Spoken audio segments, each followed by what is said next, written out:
What's happening, financial coaches? Pete here. Hey, want to talk to you about something that gets in my crawl about finances. And it's one of the maybe the oldest cliches that has been perpetuated by the financial services industry for so long. It's a financial tip, and it's basically make your own coffee, save a ton of money. Now, there are a ton of things, and I used to be in this camp.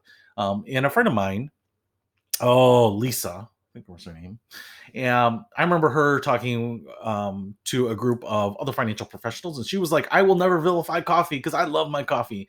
And I tell you what, I drink coffee too, not necessarily every day, but there are days when I want it, and there are days when I need it. And, I've always thought it's funny because there are all sorts of bits of information out there that say coffee is brutally expensive. And I think the idea here is that people are going to Starbucks and buying the most expensive cup of coffee on a regular basis. And they are doing it while they are jumping on their bicycle to bike 20 miles to their factory job. And I think the idea about this is just wrong. Now, I have looked into the data about this, and you can grab some of the headline data numbers and kind of make them fit your narrative if you want. But the more you deep dive into it, I think the more I have found it really doesn't matter.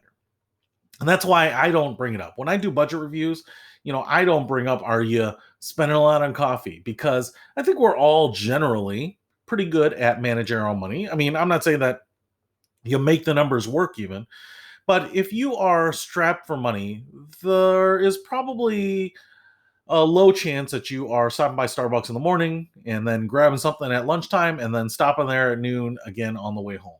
And you multiply that by multiple people in your family, and yeah, maybe it could be pretty expensive then. But the average is the problem here, and I think a lot of people look at this. Now I'm going to pull up. I pulled up some fairly recent numbers here, but it looked like the average person, and I'm really not sure where they got this number, spends $1,700 a year on coffee. Now, what this does not say is that they're spending $1,700 a year at Starbucks. Does that make some sense here?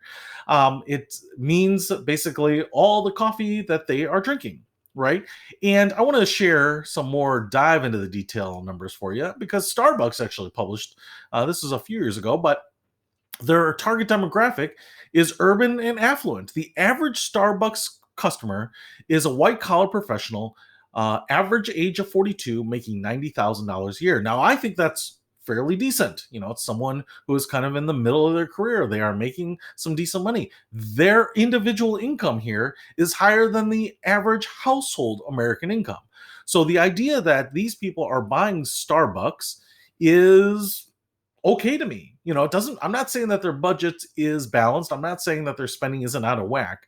But what I am saying here is that if this is the customer that's buying Starbucks, at least on occasion, probably maybe somewhat regularly, they can probably do this. I do know some people who are pretty frequent Starbucks users, and some of them make a decent salary. Some of them make a lot of money. And yet, I would say that I don't know any of them who are there every day. Some of them are there every weekday, and some of them are there several days a week. But this does not mean that they are there every week. Now, I want to break this down a little further because I think my bigger point here is that there is a big segment of the population that does not buy Starbucks at all. And that is probably who you would expect, maybe more blue collar type of job, maybe lower income. And I think that if you are out there saying, listen, cut out the Starbucks, if you go from $1,700 a year to $1,200 a year, that's $500 back in your pocket. That's $40 a month back into your pocket. That's not going to really resonate with people because they aren't buying premium coffee. I think a lot of people, like some of the offices I've worked in, the company makes coffee and you're pouring yourself cups of coffee, maybe not very good coffee, but the price is right on those, right?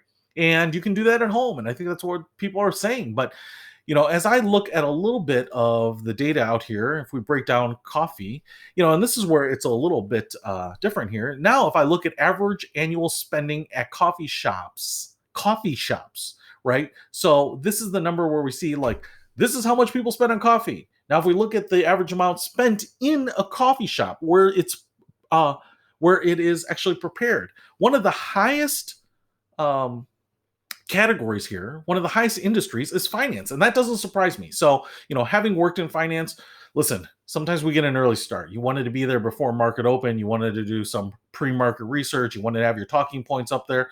It's an early start. Maybe you were working late that day in meetings or workshops or whatever it is.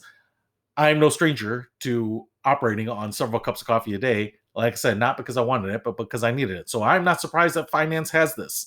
And they are the highest category in the data I'm looking at here at $709 a year.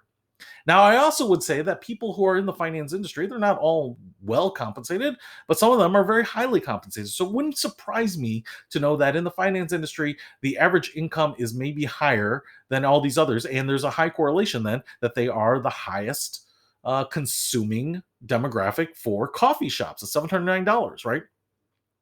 The lowest demographics are transportation, construction, manufacturing, hotel, food services, right? As low as $145 a year on average. On average, right? So if we were to get rid of this, if we were to tell people to get rid of all of their, what does it say, spending at coffee shops, we're talking about like $10 a month. Now, the problem with this is that financial professionals have tended to say that's $10 a month of spending. What we tend not to do, though, is look at the substitute for it. And this is what really grinds my gears the wrong way, because even if they are spending $10 a month at a coffee shop, they're lower income, and you tell them that they should be making it at home, it might not just be practical.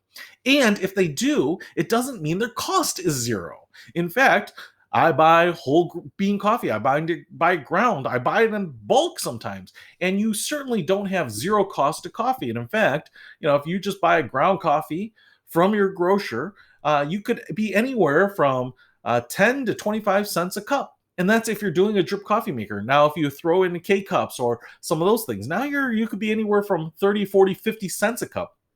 And if you have something like I do, sometimes I make an espresso. That could easily be $1 or $1.20 a cup, right?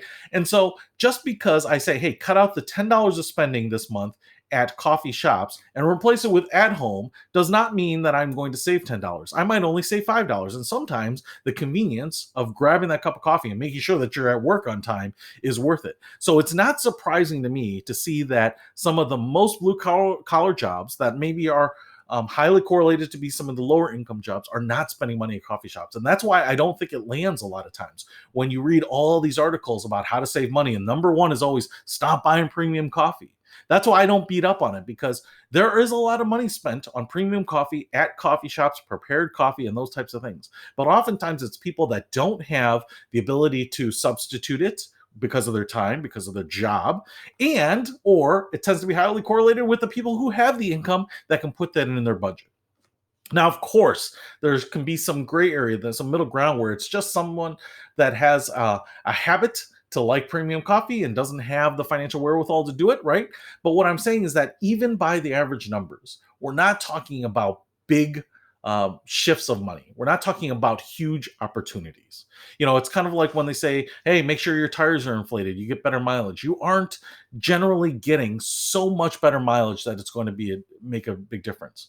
The average person is only spending about $100, $110 a month on gas. So if you increase their mileage by 2 or 3%, we're not going to see huge amounts of money back in your pocket. And that's why, even though you can do some things around the edge, around the fringe here, what I like doing is looking at the bigger rocks, right? What are the key things that we need to do in the budget? What are the key expenses? And that's usually a car payment or a house payment or property tax or, memberships and things like this that could easily be $100 or $60 or $80 a month for nothing. Because when we look at coffee maybe being $10, and yet if we did it all at home, we'd only save ourselves $5. Why are we spending so much effort looking at very, very small adjustments to our spending in our budgets? So that's why I don't vilify coffee. That's why. Hopefully that helps. I will talk about budgets more. I talk about this a lot, right? How do you find those big rocks in terms of cutting out expenses? But also, the thing that I think we miss in a lot of cases is how do we find the big opportunities to increase the income? That's something that I think a lot of us as practitioners overlook. So I'll be talking about that later. Hopefully that helps. See you later.